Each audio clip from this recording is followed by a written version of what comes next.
Welcome to AI for You. Today's use case is all about using AI for planning your ideal career. In episode 9, I first talked about the Jobs GPT from SmarterX AI. This custom GPT will let you enter your job title or ideally your job description, and it will break down the tasks you do in your role and tell you how much time AI could save in each one of those tasks. And then you can ask it questions about the types of AI tools you could use for each task and even how to implement them. Well, they recently updated this custom GPT, so now you can even ask the tool to predict what jobs you might be best suited for in the future based on the emerging technology landscape. Today's prompt is all about planning for your ideal career.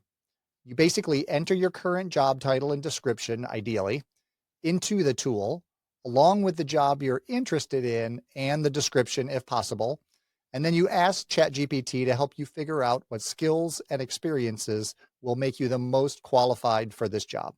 Now, you can run this prompt right within the Jobs GPT to help you plan to pursue one of the career paths that they outline as a possible future role. You can find the link to the Jobs GPT and the career planning prompt in the show notes. Today, I'm talking with Michelle Tarby about some practical ways to start using AI right now in higher ed marketing. Michelle's the Senior Director of Digital Engagement at Moyne College. Let's jump right in.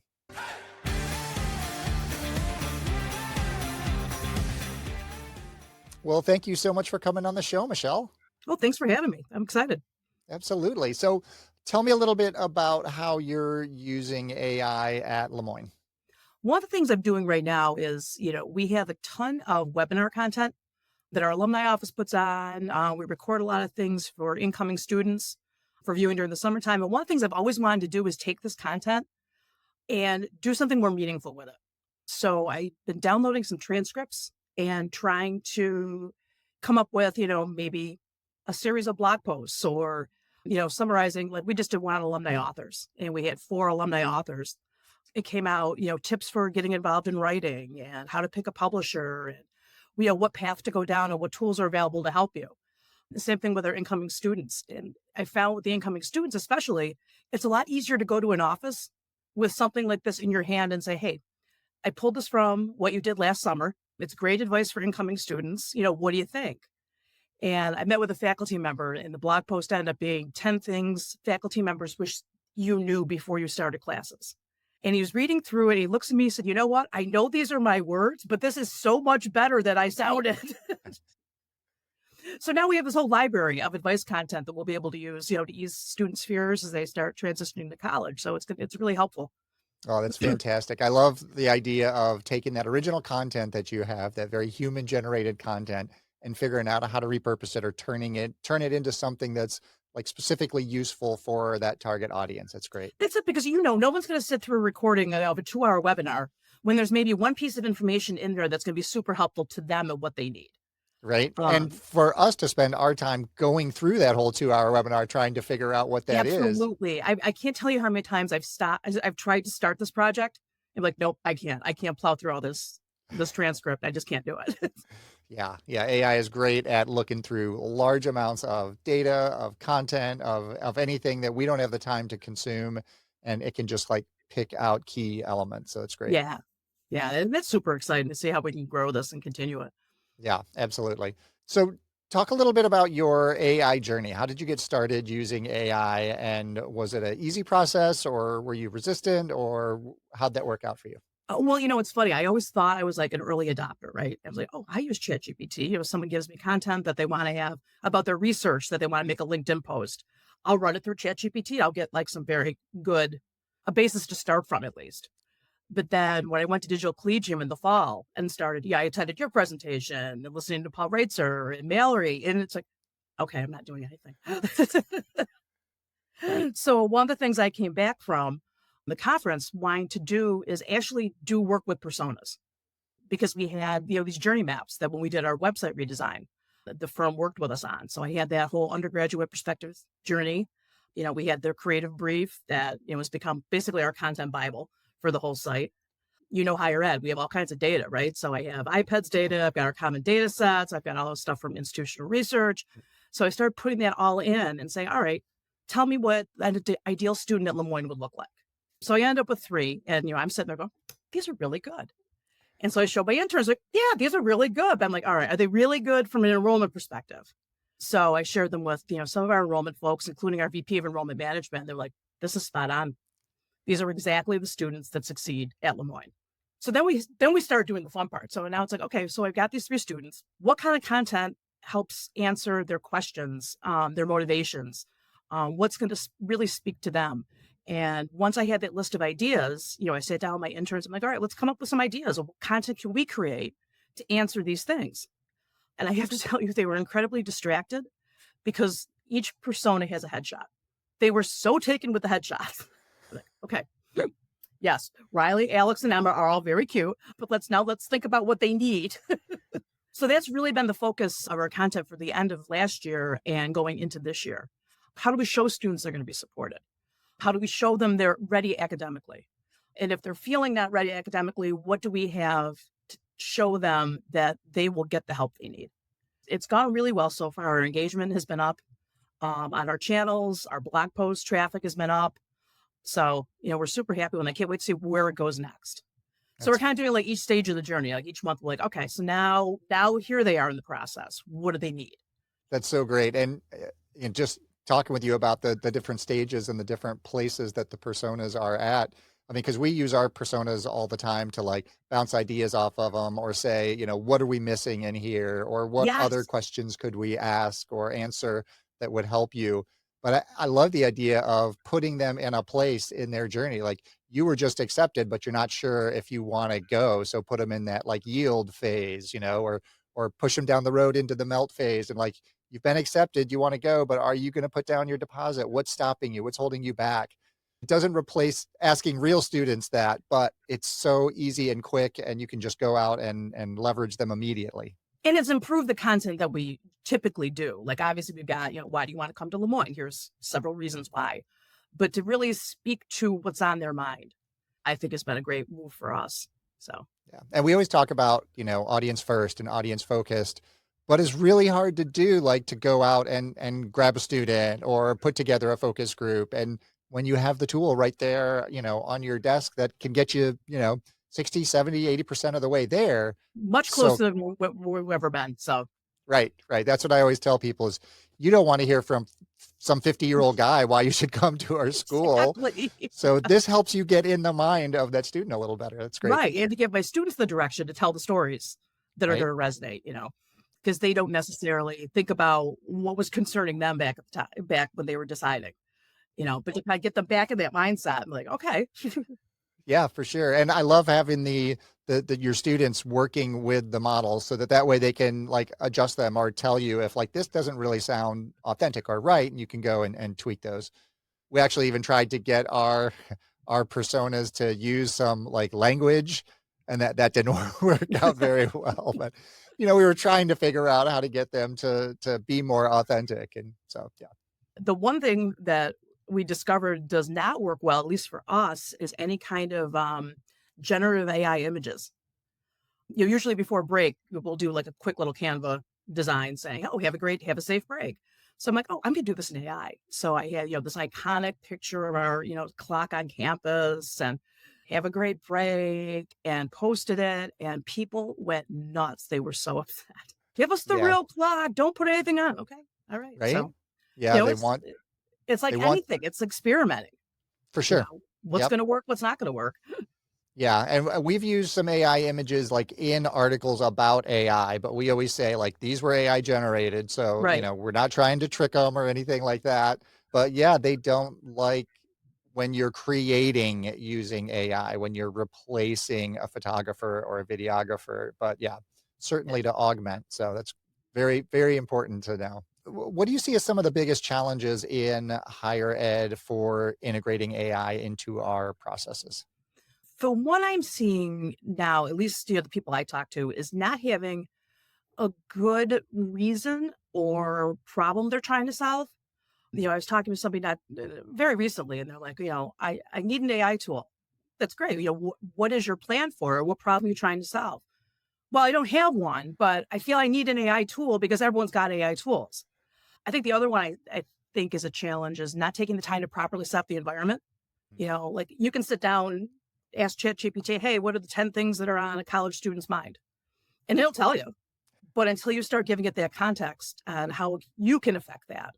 And I think for me, at least, the other challenge, which I'm sure applies to small shops across higher ed, is trying to do all the things because there's so many exciting things you can do. It's, stopping yourself, backing up and just picking the things that bring the most value. Yeah. Yeah. I mean, these tools can do so many things. It's easy sometimes to get, pushed down a rabbit hole of just all the cool things it can do that don't Yeah, necessarily help you with your job. exactly. Is it going to bring me value? No, but it's really fun to play with. Yeah, for sure. We talk all the time about institutions that haven't started doing anything with AI or people that aren't doing anything with AI. What advice do you have for them to get started? Well, the first one's kind of aspirational. We have a young alum who does a podcast that's really great. Talks a lot about, being true to yourself and finding your way. And I was listening to an episode on my way into the office the other day. The one thing he said was shift your mindset from a place of comparison to a space of admiration. It's really hard to look at like all the other things that other colleges are doing and think, I'll never get there. I can't do that. But instead thinking, that's really cool. I wonder if I could adapt it to do this or answer this problem. From a more practical standpoint, I think it's taking the time to learn how to create really valuable prompts, giving the information that will support ChatGPT and the answers it gives you, and be willing to refine. The one great thing is it doesn't get mad at you if you say, no, that doesn't sound like me. No, that's not the direction I want to go. This content's not going to work. It's not going to be like, well, fine, I'm not helping you anymore. So I think just keeping that in mind, it's not like talking to a colleague that may give you pushback. It's trying to make itself better for you. It's a mind shift change from the way that we're used to working with people. I mean, they say that, use the tools like a collaborator, but when you collaborate with people, you have to be very mindful of personalities and egos and interactions. Not so much with AI, but you have to give it direction. You have to give it context and Right. data. And yeah, you're not going to get quality output if you don't give it enough information. Right. And Yeah. one of One the of my things that, colleagues refers to as garbage in, garbage out. that's right. That's right. And a lot of times I like to ask the tool, like, what other information do you need that will be helpful? And it will Yes. tell you. Yeah. Yeah. So what are some of the most interesting use cases of AI that you've seen or heard about in higher ed? Anything for me that makes me work better or smarter. Like you had a prompt in the show notes. I think I reached out to you about it, about social media content strategy. So I took that and I said, well, you know what? I wonder if I could use that with my personas to come up with like, just a little content calendar and try it for a month. And it's been phenomenal because it's general enough that you can find things that fit. So it's not like you have to post this exact piece of content on this day. So just thinking about those kind of things. Somebody had a prompt not too long ago about batching the work that you do and, talking about what you do in a typical week and how you like to work and when your most productive times are, if you're more of a morning person or an afternoon person. And it kind of set you up with a week plan for, these are the types of things you should be doing on this day. And I just absolutely love it. Anything that, as I said, kind of keep me organized. Right.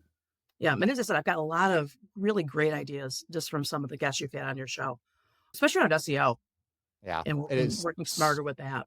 so great at helping with that and taking so many of the tasks that, you have to do a lot of data analysis to figure out where your opportunities are. And we just have too much data to look at sometimes. And We we just, do.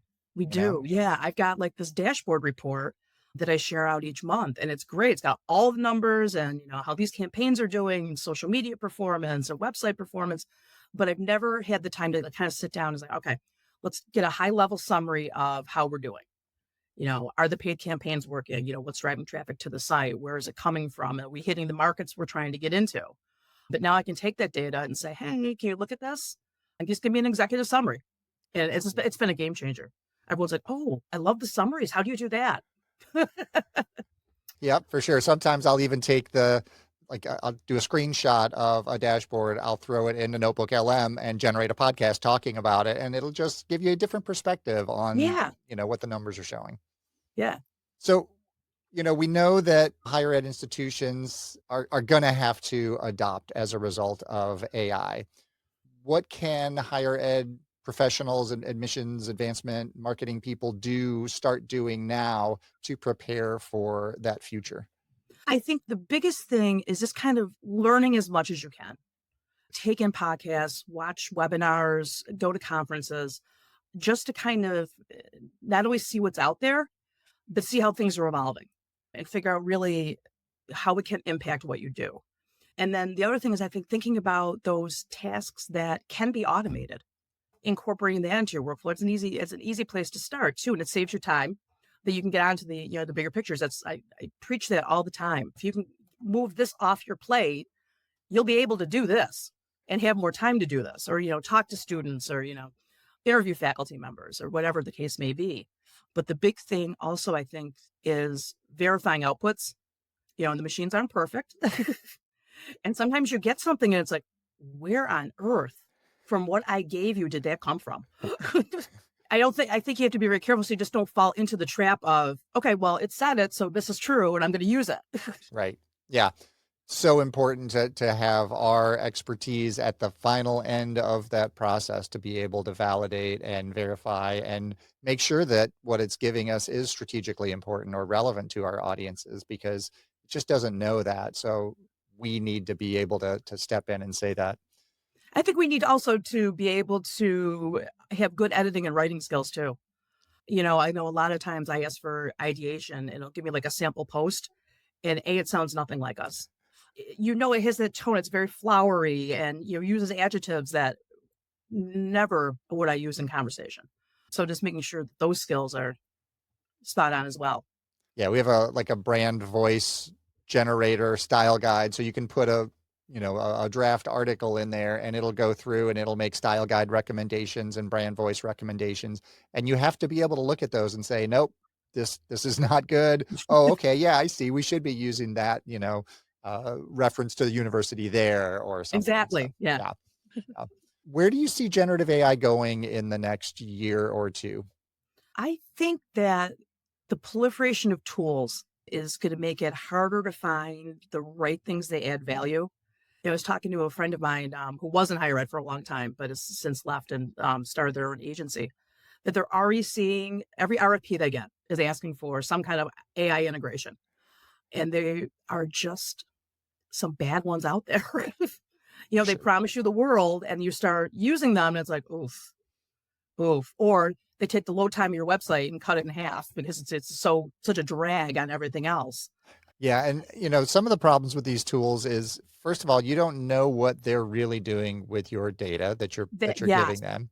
Or if they get bought or go out of business, what is going to happen to all that data and all that information they've been collecting? So is that going to exactly. be used to train a different model? So yeah. So we always tell people, you got to make sure our information security folks are involved in any kind of conversation before. Like, I'm just going to buy this tool. No, don't do that. Don't do that. Talk to them first because they're going to have a list of questions. They're going to want to talk to the vendor and get the answers around privacy and what they're going to do with the data. Yeah, absolutely, for sure. One of the last questions I always ask people is, how are you using the tools in your job in ways that are helping you out the most? It's funny you asked that because I have one from just the other day. I needed a new URL shortener for a social media post. I was like, all right, I want something branded, and I don't necessarily I want to see if maybe we can do it without having to drag IT in and do all this DNS stuff. So I asked ChatGPT. I said, hey, you know what? Knowing what you know about me, here's what I need. I need a URL shortener. It's going to work with our social media content. I could have done the same thing in Google, but I would have had to plow through all these pages of search results, go on these different websites, figure out if it was going to work for me or not. But as I kept talking to ChatGPT, it was like, okay. And I said, well, what do you want? What else is important to you? And here's a couple things. Let's compare them side by side. What do you think? It's like, this is amazing. This is absolutely amazing. I said, what else would be helpful to know? And ChatGPT said, well, what CMS platform are you using? So I said, we're using WordPress, and said, well, do you have this plugin? Yep. Do you have this plugin? Yes. How do you currently track this? I said, it's on a Google Sheet. So it wrote me a plan. I haven't done it yet, but I'm looking forward to doing it, that uses the tools we have, the data I already maintain, to do a custom URL shortener right within WordPress. That was probably 30 minutes of back and forth, where if I would have sat down in front of Google and started looking at things and reviewing things, it would have been like half an afternoon, at least easily an afternoon. But Right. just going Yeah. down these different rabbit holes, I'm like, no, that's not going to do it. Right. And going through like this, all the sponsored ads and figuring out which ones were Yes. just trying to sell you their shortener or yeah. Yep. Yeah, absolutely. Well, Michelle, thank you so much for coming on the show and sharing your insights. If people want to get in touch with you, follow you, find out more, where can they go to do that? LinkedIn is the best spot. Absolutely. So yeah, happy to connect Excellent. on LinkedIn. Happy to chat on LinkedIn. Fantastic. Well, thanks again for coming on the show. Great talking with you. Thank you, Brian. Michelle's practical approach to AI implementation offers insights for any higher ed marketer. I really appreciated her focus on solving specific problems rather than just adopting AI because everyone else is doing it. Her success with student personas demonstrates how AI can help us better understand and connect with our audiences in authentic ways. What stands out most is how Michelle is using AI to extend the value of existing content and data. By transforming webinar recordings into targeted blog posts and using institutional data to create accurate student personas, she's found ways to make AI work for her team's specific needs without requiring additional resources. Her advice to verify outputs and maintain strong writing and editing skills reminds us that AI is a complement to, not a replacement for, human expertise. As Michelle's URL shortener story illustrates, the real power of these tools comes from their ability to save us time on research and planning so we can focus on strategic work that drives results. Please reach out to me with unique ways that you're integrating AI into your professional and personal lives.